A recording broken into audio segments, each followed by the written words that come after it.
ಶ್ರೀರಾಮಚಂದ್ರ ತಾಟಕಿಯನ್ನ ಹೇಗೆ ಸಂಹರಿಸಿದ ಎಂಬುದನ್ನು ನೋಡೋಣ. ದೌರ್ಬಲ್ಯ ನಿವಾರಕವಾದ ಮತ್ತು ವೀರ್ಯೋತ್ತೇಜಕವಾದ ಮಹರ್ಷಿಗಳ ಮಾತನ್ನ ಕೇಳಿ ರಾಜಪುತ್ರನಾದ ಶ್ರೀರಾಮನು ತಂದೆಯ ನಿರ್ದೇಶನದಂತೆಯೂ ಮತ್ತು ತಂದೆಯ ಮಾತಿಗೆ ಗೌರವ ಕೊಡುವ ಸಲುವಾಗಿಯೂ ವಿಶ್ವಾಮಿತ್ರರು ಹೇಳಿದಂತೆ ನಿಶ್ಶಂಕೆಯಿಂದ ಕಾರ್ಯ ಮಾಡುವುದೇ ತನ್ನ ಕರ್ತವ್ಯ ಎಂದು ಮನದಲ್ಲಿ ನಿಶ್ಚಯಿಸಿದವನಾಗಿ ಕೈ ಮುಗಿದುಕೊಂಡು ವಿಶ್ವಾಮಿತ್ರ ಮಹರ್ಷಿಗಳಿಗೆ ಹೇಳ್ತಾನೆ. ಅಯೋಧ್ಯೆಯಲ್ಲಿ ವಸಿಷ್ಠ ವಾಮದೇವಾದಿ ಆಚಾರ್ಯರ ಮಧ್ಯದಲ್ಲಿ ನನ್ನ ತಂದೆಯಾದ ದಶರಥನು ವಿಶ್ವಾಮಿತ್ರರ ಮಾತನ್ನು ಮೀರದೆ ಅವರು ಹೇಳಿದಂತೆ ನಡೆಯಬೇಕು ಎಂದು ಆಜ್ಞೆ ಮಾಡಿದ್ದಾನೆ. ಅದರಂತೆ ಜೊತೆಯಲ್ಲಿ ಬಂದಿರುವ ನಾನು ಬ್ರಹ್ಮನಿಷ್ಠರಾದ ತಮ್ಮ ಆಜ್ಞೆಯಂತೆ ಪ್ರಜಾಪಾಲನ ರೂಪವಾದ ಉತ್ತಮವಾದ ಈ ತಾಟಕ ವಧೆಯನ್ನು ಮಾಡುತ್ತೇನೆ. ಇದರಲ್ಲಿ ಯಾವ ಸಂಶಯವೂ ಇಲ್ಲ. ಗೋ ಬ್ರಾಹ್ಮಣರ ಹಿತಾರ್ಥವಾಗಿಯೂ ಈ ದೇಶದ ಹಿತಕ್ಕಾಗಿಯೂ ಅಪ್ರಮೇಯರಾದ ನಿಮ್ಮ ಆಜ್ಞೆಯನ್ನು ನಿರ್ವಹಿಸಲು ಸಿದ್ಧನಾಗಿಯೇ ಇದ್ದೇನೆ. ಶತ್ರು ನಿಷೂದನನಾದ ಶ್ರೀರಾಮನು ವಿಶ್ವಾಮಿತ್ರರಿಗೆ ಹೀಗೆ ಹೇಳಿ ಧನುಸ್ಸಿನ ಮಧ್ಯವನ್ನು ಎಡಮುಷ್ಟಿಯಿಂದ ಬಿಗಿಯಾಗಿ ಹಿಡಿದು 4 ದಿಕ್ಕುಗಳನ್ನು ಜಾಘೋಷದಿಂದ ತುಂಬುತ್ತಾ ಧನುಷ್ಟೇಂಕಾರ ಮಾಡ್ತಾನೆ. ರಾಮನ ಜಾಘೋಷದಿಂದ ತಾಟಕಾವನ ನಿವಾಸಿಗಳು ಭ್ರಾಂತರಾಗಿ ಬಿಡ್ತಾರೆ. ದುಷ್ಟ ಚಿತ್ತಳಾದ ತಾಟಕಿಯು ಆ ಮಹಾ ಶಬ್ದವನ್ನು ಕೇಳಿ ಕೋಪಗೊಳ್ತಾಳೆ. ಆ ಶಬ್ದ ಎಲ್ಲಿಂದ ಹೊರಟಿದೆ ಎಂಬುದನ್ನು ನಿಶ್ಚಯಿಸಿಕೊಂಡು ಶಬ್ದವು ಹೊರಟ ಸ್ಥಳಕ್ಕೆ ಕೋಪಾವಿಷ್ಟಳಾಗಿ ಧಾವಿಸಿ ಬರ್ತಾಳೆ ತಾಟಕಿ. ವಿಕೃತವಾದಂತಹ ಆಕಾರ ಉಳ್ಳವಳಾದ ಮತ್ತು ವಿಕಾರವಾದ ಮುಖದಿಂದ ಕೂಡಿದ್ದ, ಬಹಳ ಎತ್ತರವಾದ ದೇಹದಿಂದ ಕೂಡಿದ್ದಂತಹ ಕೋಪಗೊಂಡಿದ್ದ ಆ ತಾಟಕಿಯನ್ನ ನೋಡಿ ರಾಘವ ಲಕ್ಷ್ಮಣನಿಗೆ ಹೇಳ್ತಾ ಇದ್ದಾನೆ, ಲಕ್ಷ್ಮಣ, ಯಕ್ಷ ಸ್ತ್ರೀಯ ಅತಿ ಭಯಂಕರವಾದ ದಾರುಣವಾದ ಶರೀರವನ್ನಾದರೂ ನೋಡು. ನಿಶ್ಚಯವಾಗಿಯೂ ಭೀರುಗಳಾದವರ ಹೃದಯಗಳು ಇವಳ ಕರಾಳ ಸ್ವರೂಪವನ್ನು ನೋಡಿದ ಮಾತ್ರದಿಂದಲೇ ಒಡೆದು ಹೋಗಿಬಿಡುತ್ತವೆ. ಅನ್ಯರಿಂದ ಎದುರಿಸಲು ಅಸಾಧ್ಯಳಾದ ಮಾಯಾಬಲ ಸಮನ್ವಿತಳಾದ ಇವಳನ್ನು ನೋಡು. ನಾನು ಈಗಲೇ ಇವಳ ಕಿವಿ ಮತ್ತು ಮೂಗುಗಳನ್ನು ಕತ್ತರಿಸಿ ಇಲ್ಲಿಂದ ಇವಳು ಹಿಂದಿರುಗುವಂತೆ ಮಾಡಿಬಿಡುತ್ತೇನೆ. ಇವಳು ಎಷ್ಟೇ ದುಷ್ಟೆಯಾಗಿರಲಿ, ಸರ್ವಜನ ಪೀಡಕಳೇ ಆಗಿರಲಿ, ಇವಳಂತೂ ಸ್ತ್ರೀ ಮಾತ್ರಳು. ಅದರಿಂದಾಗಿ ಇವಳ ಪ್ರಾಣಹರಣ ಮಾಡಲು ನನಗೆ ಉತ್ಸಾಹವಿಲ್ಲ. ಆದರೆ ಇವಳ ದುಷ್ಟತನಕ್ಕೆ ಕಾರಣವಾದ ವೀರ್ಯವನ್ನೂ ಗಮನವನ್ನೂ ಧ್ವಂಸ ಮಾಡಿಬಿಡುತ್ತೇನೆ. ವೀರ್ಯವನ್ನು ಬಾಹುಚ್ಛೇದನದಿಂದಲೂ ಗಮನವನ್ನು ಪಾದಚ್ಛೇದನದಿಂದಲೂ ಧ್ವಂಸ ಮಾಡಿ ಇವಳನ್ನು ಬಿಟ್ಟು ಬಿಡುತ್ತೇನೆ. ಇದು ನನ್ನ ನಿಶ್ಚಯವಾಗಿದೆ. ರಾಮ ಹೀಗೆ ಹೇಳಿದ ತಕ್ಷಣವೇ ಲಕ್ಷ್ಮಣನಿಗೆ ಹೇಳುತ್ತಿದ್ದಾಗಲೇ ಪರಮ ಕ್ರುದ್ಧಳಾದಂತಹ ಆ ತಾಟಕಿಯು 2 ತೋಳುಗಳನ್ನು ಮೇಲೆತ್ತಿಕೊಂಡು ಘೋರವಾದಂತಹ ನಿನಾದವನ್ನ ಮಾಡುತ್ತಾ ರಾಮನ ಕಡೆಗೆ ಇನ್ನಷ್ಟು ರಭಸವಾಗಿ ನುಗ್ಗಿ ಬರ್ತಾಳೆ. ಬ್ರಹ್ಮರ್ಷಿಗಳಾದ ವಿಶ್ವಾಮಿತ್ರರು ತಾಟಕಿಯು ಅತಿ ವೇಗವಾಗಿ ರಾಮನ ಕಡೆಗೆ ಬರುತ್ತಾ ಇದ್ದಿದ್ದನ್ನ ಕಂಡು ತಕ್ಷಣವೇ ಹುಂಕಾರವನ್ನ ಮಾಡಿಬಿಡ್ತಾರೆ.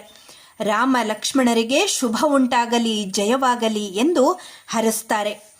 ತಾಟಕಿಯು ತಕ್ಷಣವೇ ಅಪಾರವಾದ ಧೂಳು ಸರ್ವತ್ರ ವ್ಯಾಪಿಸುವಂತೆ ಮಾಡಿ ಮೇಘ ಸದೃಶವಾದಂತಹ ಧೂಳಿನ ರಾಶಿಯಿಂದ ರಾಮ ಲಕ್ಷ್ಮಣರನ್ನು ಮುಚ್ಚಿ ಮುಹೂರ್ತ ಕಾಲದವರೆಗೆ ಅವರನ್ನು ಭ್ರಾಂತರನ್ನಾಗಿ ಮಾಡಿಬಿಟ್ಲು. ನಂತರದಲ್ಲಿ ತಾಟಕಿಯು ಅಂತರ್ಧಾನ ಹೊಂದಿ ರಾಮ ಲಕ್ಷ್ಮಣರ ಮೇಲೆ ಅಪಾರವಾದ ಕಲ್ಲಿನ ಮಳೆಯನ್ನ ಸುರಿಸಲಿಕ್ಕೆ ಆರಂಭಿಸಿದ್ಲು. ಆ ಶಿಲಾವರ್ಷದಿಂದ ಪೀಡಿತನಾದ ರಾಘವ ಬಹುವಾಗಿ ಕೋಪಗೊಳ್ತಾನೆ. ಶ್ರೀರಾಮನು ಶಿಲಾವರ್ಷವನ್ನು ಶರವರ್ಷಗಳಿಂದ ನಿವಾರಣೆ ಮಾಡಿ ತನ್ನ ಸಮೀಪಕ್ಕೆ ರಭಸದಿಂದ ಬರುತ್ತಿದ್ದಂತಹ ತಾಟಕಿಯ ತೋಳುಗಳೆರಡನ್ನೂ ನಿಶಿತಾಸ್ತ್ರಗಳಿಂದ ಕತ್ತರಿಸ್ತಾನೆ. ಭುಜಗಳೇ ಇಲ್ಲದೆ ಸಂಕಟ ಪಡುತ್ತಾ ಸಮೀಪದಲ್ಲಿಯೇ ಘೋರವಾದ ಗರ್ಜನೆಯನ್ನ ಮಾಡುತ್ತಿದ್ದಂತಹ ತಾಟಕಿಯನ್ನು ನೋಡಿದ ಲಕ್ಷ್ಮಣ ಕೋಪಗೊಂಡು ಅವಳ ಮೂಗು ಮತ್ತು ಕಿವಿಗಳನ್ನು ತನ್ನ ನಿಶಿತಾಸ್ತ್ರಗಳಿಂದ ಕತ್ತರಿಸಿ ಹಾಕ್ತಾನೆ. ರಾಮನು ನಿರೀಕ್ಷಿಸಿದ್ದಂತೆ ಕರ್ಣ ನಾಸಿಕ ಛೇದನಗಳಿಂದ ತಾಟಕಿಯು ಪರಾಂಗುಖಳಾಗಲೇ ಇಲ್ಲ. ಇಚ್ಛಿಸಿದ ರೂಪಗಳನ್ನು ಪಡೆಯಲು ಸಮರ್ಥಳಾದಂತಹ ಆಕೆ ತಕ್ಷಣವೇ ಅಂತರ್ಧಾನಳಾಗಿ ಮರುಕ್ಷಣದಲ್ಲಿಯೇ ಹಲವಾರು ರೂಪಗಳನ್ನು ಧರಿಸಿಕೊಂಡು ತನ್ನ ಮಾಯಾ ವಿಶೇಷದಿಂದ ರಾಮ ಲಕ್ಷ್ಮಣರನ್ನು ಭ್ರಾಂತರನ್ನಾಗಿ ಮಾಡುತ್ತಾ ಕ್ಷಣ ಕ್ಷಣಕ್ಕೂ ಭಯಂಕರವಾದಂತಹ ಕಲ್ಲಿನ ಮಳೆಯನ್ನು ಸುರಿಸುತ್ತಾ ಆಚೆಯಿಂದ ಈಚೆಗೆ ಸಂಚರಿಸ್ತಾ ಇದ್ದಾಳೆ. ತಾಟಕಿಯು ಸುರಿಸುತ್ತಿದ್ದಂತಹ ಆ ಕಲ್ಲಿನ ಮಳೆಯಿಂದ ಮುಚ್ಚಿ ಹೋಗಿದ್ದಂತಹ ರಾಮ ಲಕ್ಷ್ಮಣರನ್ನು ಕಂಡು ತಪಸ್ಸಿನ ಸಂಪತ್ತಿನಿಂದ ಶ್ರೀಮಂತರಾಗಿದ್ದಂತಹ ಗಾಧಿಯ ಮಗನಾದಂತಹ ವಿಶ್ವಾಮಿತ್ರರು ಹೇಳ್ತಾರೆ, ವತ್ಸ, ಇವಳ ವಿಷಯದಲ್ಲಿ ಕರುಣೆಯನ್ನು ಇನ್ನಾದರೂ ಸಾಕು ಮಾಡು. ಇವಳು ಮಹಾಪಾಪಿಷ್ಟಳಾಗಿದ್ದಾಳೆ, ದುಷ್ಟ ಕರ್ಮ ಉಳ್ಳವಳಾಗಿರುವಳು. ಮೇಲಾಗಿ ಈ ಯಕ್ಷಿಯು ಯಾವಾಗಲೂ ಯಜ್ಞಕ್ಕೆ ವಿಘ್ನವನ್ನು ಉಂಟು ಮಾಡುತ್ತಲೇ ಇದ್ದಾಳೆ. ಇವಳ ಮಾಯೆಯು ಕ್ಷಣ ಕ್ಷಣಕ್ಕೂ ಅಭಿವೃದ್ಧಿಯಾಗುತ್ತಿರುವುದು. ಹಾಗಾಗಿ ಸಂಧ್ಯಾಕಾಲ ಆಗುವುದರೊಳಗಾಗಿ ಇವಳನ್ನು ನೀನು ಸಂಹರಿಸಿಬಿಡು. ರಾಕ್ಷಸರು ಯಾವಾಗಲೂ ಸಂಧ್ಯಾಕಾಲಗಳಲ್ಲಿ ಹೆಚ್ಚು ಬಲ ಉಳ್ಳವರಾಗುತ್ತಾರೆ. ವಿಶ್ವಾಮಿತ್ರರಿಂದ ಪುನಃ ಹೀಗೆ ಶಾಸನ ಮಾಡಲ್ಪಟ್ಟಂತಹ ಶ್ರೀರಾಮಚಂದ್ರ ಕಲ್ಲಿನ ಮಳೆಯನ್ನು ಅನವರತವಾಗಿ ಸುರಿಸುತ್ತಿದ್ದ ಅದೃಶ್ಯಳಾಗಿದ್ದ ತಾಟಕಿಯನ್ನು ತನ್ನ ಶಬ್ದವೇಧಿತ್ವದ ನೈಪುಣ್ಯವನ್ನು ತೋರ್ಪಡಿಸುತ್ತಾ ಅಸ್ತ್ರಗಳ ಅನವರತ ಪ್ರಯೋಗದಿಂದ ತಡೆತಾನೆ. ಮಾಯಾಬಲ ಸಮನ್ವಿತಳಾದ ತಾಟಕಿಯು ರಾಮನು ಪ್ರಯೋಗಿಸಿದ ಬಾಣಜಾಲಗಳಿಂದ ನಿರೋಧಿಸಲ್ಪಟ್ಟವಳಾಗಿ ಅತಿ ಘೋರವಾಗಿ ಗರ್ಜನೆಯನ್ನ ಮಾಡುತ್ತಾ ರಾಮ ಲಕ್ಷ್ಮಣರ ಬಳಿಗೆ ಧಾವಿಸಿ ಬಂದಳು. ಸಿಡಿಲಿನ ರೀತಿಯಲ್ಲಿ ರಾಮ ಲಕ್ಷ್ಮಣರ ಮೇಲೆ ರಭಸದಿಂದ ಬೀಳುತ್ತಿದ್ದ ತಾಟಕಿಯ ಹೃದಯಕ್ಕೆ ರಾಘವನು ಗುರಿಯಿಟ್ಟು ಬಾಣದ ಪ್ರಯೋಗವನ್ನ ಮಾಡಿದ. ತಕ್ಷಣವೇ ತಾಟಕಿಯು ಕೆಳಗೆ ಬಿದ್ದು ಮೃತಳಾಗ್ತಾಳೆ. ಭಯಂಕರ ಆಕಾರಳಾಗಿದ್ದಂತಹ ತಾಟಕಿಯು ಹತಳಾಗಿ ಕೆಳಗೆ ಬಿದ್ದುದನ್ನು ಕಂಡು ಸುರಪತಿಯಾದಂತಹ ದೇವೇಂದ್ರನು ಸಾಧು ಸಾಧು ಎಂದು ರಾಮನನ್ನು ಶ್ಲಾಘಿಸಿದ. ದೇವತೆಗಳು ಕೂಡ ರಾಮನನ್ನು ಅಭಿನಂದಿಸಿದರು.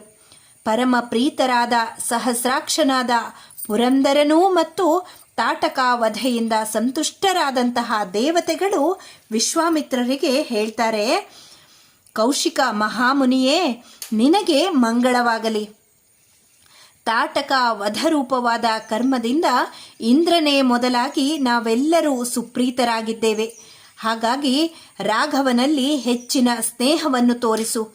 ಸತ್ಯ ಪರಾಕ್ರಮವಿರುವ ತಪೋಬಲದಿಂದ ಪ್ರಾಪ್ತರಾಗಿರುವ ಕೃಶಾಶ್ವ ಪ್ರಜಾಪತಿಯ 100 ಅಸ್ತ್ರಕುಮಾರರನ್ನು ನೀನು ರಾಮನಿಗೆ ದಯಪಾಲಿಸು. ತಪಸ್ಸಿನಿಂದಲೂ ಜ್ಞಾನದಿಂದಲೂ ಬಲದಿಂದಲೂ ಪೂರ್ಣನಾಗಿರುವ ಮತ್ತು ನಿನ್ನ ಶುಶ್ರೂಷೆಯಲ್ಲಿ ಆಸಕ್ತನಾಗಿರುವ ಶ್ರೀರಾಮನು ನಿನ್ನಲ್ಲಿರುವಂತಹ 100 ಅಸ್ತ್ರಗಳನ್ನೂ ಧಾರಣೆ ಮಾಡಲಿಕ್ಕೆ ಸತ್ಪಾತ್ರನಾಗಿದ್ದಾನೆ. ಈ ರಾಜಕುಮಾರನಿಂದ ದೇವತೆಗಳ ಮಹಾ ಕಾರ್ಯವೊಂದರ ಸಾಧನೆ ಆಗಬೇಕಾಗಿದೆ. ಹೀಗೆ ಹೇಳಿ ದೇವತೆಗಳೆಲ್ಲರೂ ಸಂತುಷ್ಟ ಹೃದಯರಾಗಿ ವಿಶ್ವಾಮಿತ್ರರನ್ನ ಶ್ಲಾಘನೆ ಮಾಡುತ್ತಾ ಸ್ವರ್ಗಲೋಕಕ್ಕೆ ತೆರಳುತ್ತಾರೆ. ಸಂಧ್ಯಾಕಾಲವು ಪ್ರಾಪ್ತವಾಯಿತು. ಮುನಿವರರಾದ ವಿಶ್ವಾಮಿತ್ರರು ತಾಟಕ ವಧೆಯಿಂದಾಗಿ ಅಮಿತವಾದಂತಹ ಆನಂದವನ್ನು ಹೊಂದಿದರು.